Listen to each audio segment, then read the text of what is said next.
안녕하세요, 쌤피부 여러분. 오랜만에 여러분을 찾아뵙게 되었습니다. 저는 여름방학에 이어 겨울방학에도 여러분을 찾아뵙게 된 가자중학교 역사교사 강영진입니다. 반갑습니다. 오늘은 우리가 살고 있는 인천에 대해서 이야기해볼까 합니다. 인천은 선사시대로부터 현대에 이르기까지 역사가 숨쉬고 있는 고장입니다. 그중 오늘은 강화도 조약이 체결된 이후 계양장에서 일어난 여러가지 근대의 모습을 여러분과 함께 얘기해볼까 합니다. 1876년 조선과 일본은 조일수호조규, 즉 강화도 조약을 체결하게 됩니다. 강화도 조약에서 부산, 원산에 이어 제물포, 즉 우리가 살고 있는 인천은 1883년에 일본에 의해 개항하게 됩니다. 그러면서 일본인들이 거주하는 공간을 중심으로 계양장이 설치됩니다. 계양장에 들어서면 처음 마주하게 되는 것이 있습니다.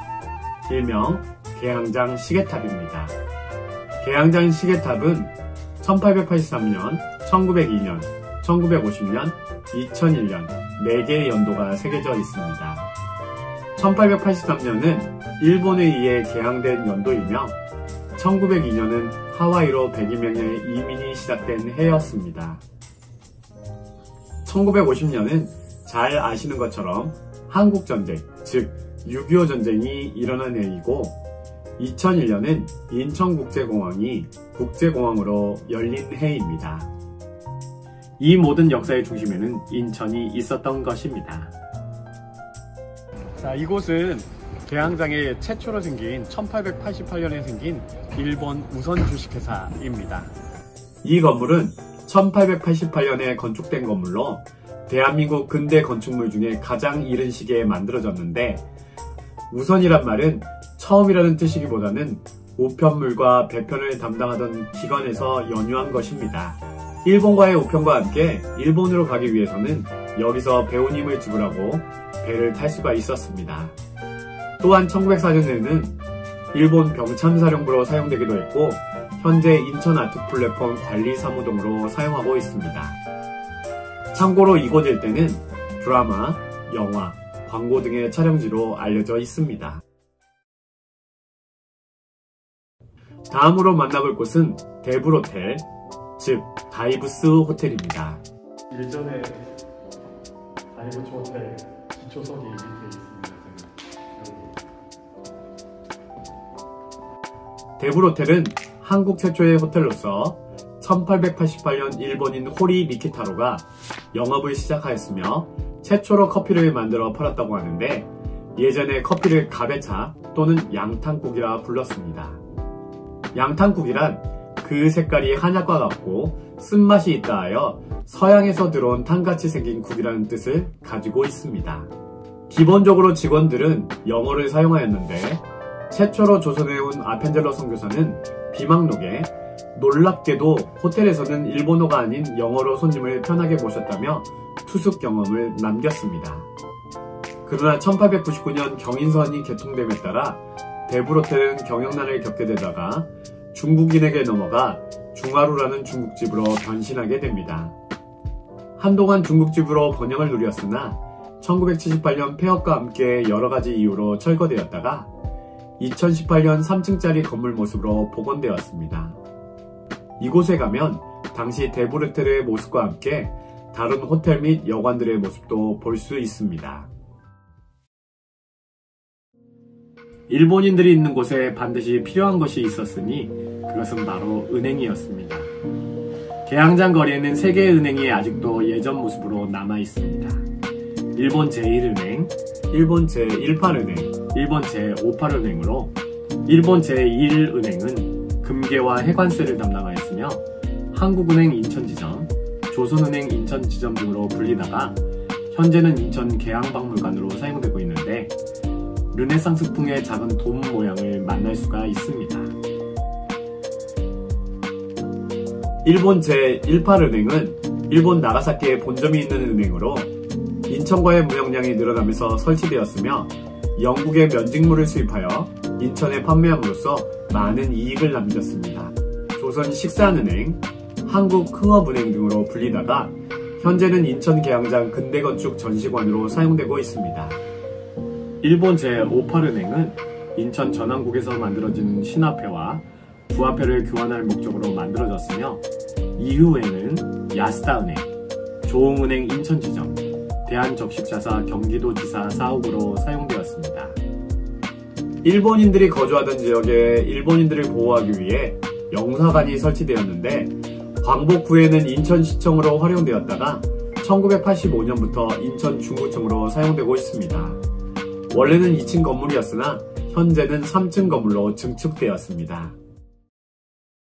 해안가에 가까운 곳에 일본인들이 거주했다면 바다가 내려다 보이는 산 정상 쪽에는 서양인들의 거주지가 있었습니다.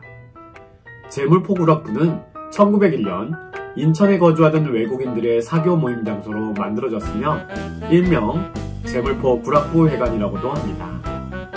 러시아인 사바찐이 설계하였으며 내부에는 사교실, 도서실, 당구대, 식당 등이 있었으며 외부에는 테니스 코트도 있었습니다.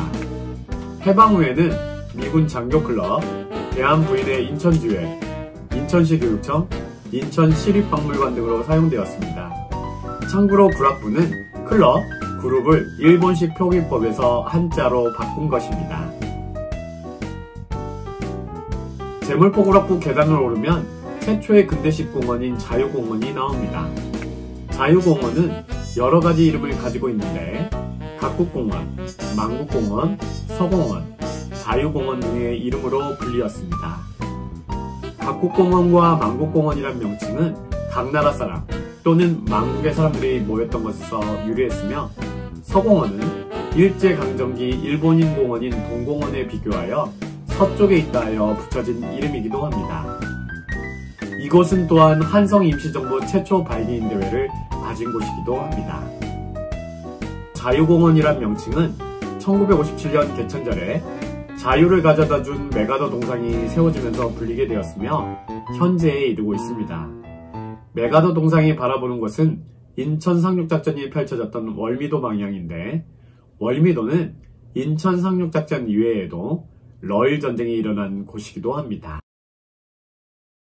자유공원 한켠에는 한미수교 100주년 기념탑이 위치하고 있지만 사실 이 자리에는 영국인 사업가 제임스 존스턴의 여름 별장이 있었던 곳이고 1950년 9월 15일 인천 상륙작전 시 함포 사격으로 소실되었습니다. 존스턴 별장은 음봉산 끝자락에 위치하여 인천의 랜드마크였습니다. 자유공원에서 차이나타운으로 내려오다 보면 표지석이 하나 보입니다.